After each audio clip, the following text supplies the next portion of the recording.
गजा के मुसलमानों के लिए निकलने वाली मैडलिन शिप की कहानी तो आपको समझ में आ गई, लेकिन उसके बाद दुनिया के 80 ममालिक से लोग गजा की मदद के लिए निकले और पहुंचे मिस्र। अब मिस्र पहुंचने के बाद इन लोगों के साथ मिस्र की हुकूमत क्या कर रही है, आइए समझते हैं। मिस्र की हुकूमत ने इन आए हुए लोगों को जेलों में डालना शुरू कर दिया, मारना शुरू कर दिया, डिपोर्ट करना शुरू कर दिया। लेकिन मिस्र की हुकूमत ये सब कुछ कर क्यों रही है, इसके लिए आपको जाना पड़ेगा माजी में जमाल अब्दुल नासिर की हुकूमत में, जब मिस्र एक राइजिंग स्टार बन रहा था, मुसलमान दुनिया को रिप्रेजेंट करता था, सुएज कैनाल को नेशनलाइज कर चुका था। लेकिन उसके बाद वक्त गुजरता गया और आया 1979 के जब अनवर सादात की हुकूमत में पीस ट्रीटी साइन कर लिया गया इसराइल के साथ। एंड फ्रॉम 1979 ये पहला मुसलमानों का वो अरब मुल्क था जिसने इसराइल को बाज़ाब्ता तौर पर एक्सेप्ट कर लिया। और उसके बाद मिस्र को बहुत से फायदे हुए। सबसे बड़ा फायदा मिस्र को यह हुआ कि उसके बाद अमेरिकन एड इनके पास आना शुरू हो गई। आज दुनिया में इसराइल के बाद यूएस की फॉरेन एड सबसे ज्यादा इजिप्ट में आती है। एंड फ्रॉम 1979 टू डेट आज तक $85 बिलियन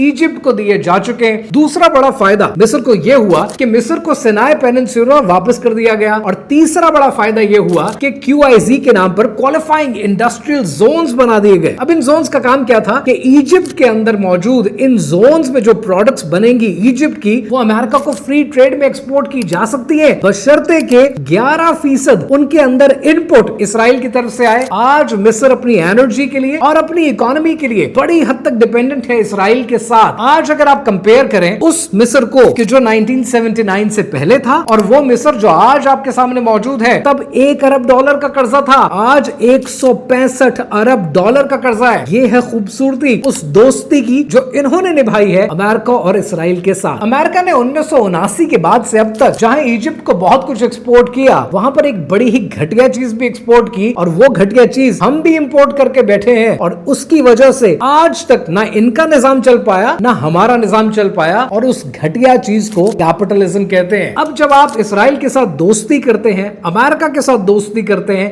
बाज़ाब्ता तौर पर इसराइल को एक्सेप्ट करते हैं, तो नतीजा यही निकलता है कि जो मुसलमानों के लिए आवाज उठाता है, मिस्र को वो आवाज पसंद नहीं आती है। मिस्र की हुकूमत में रेजिम चेंज नॉर्मल हो जाता है। मिस्र के एसेट्स को नेशनलाइज करने की बजाय प्राइवेट कंपनीज में बांट दिया जाता है। यही होता है कि जब आप मुसलमान खून के साथ वफा नहीं करते तो पहले आपकी इज्जत जाती है, फिर आपकी हमीयत जाती है, और फिर आखिर में गैरत भी चली जाती है।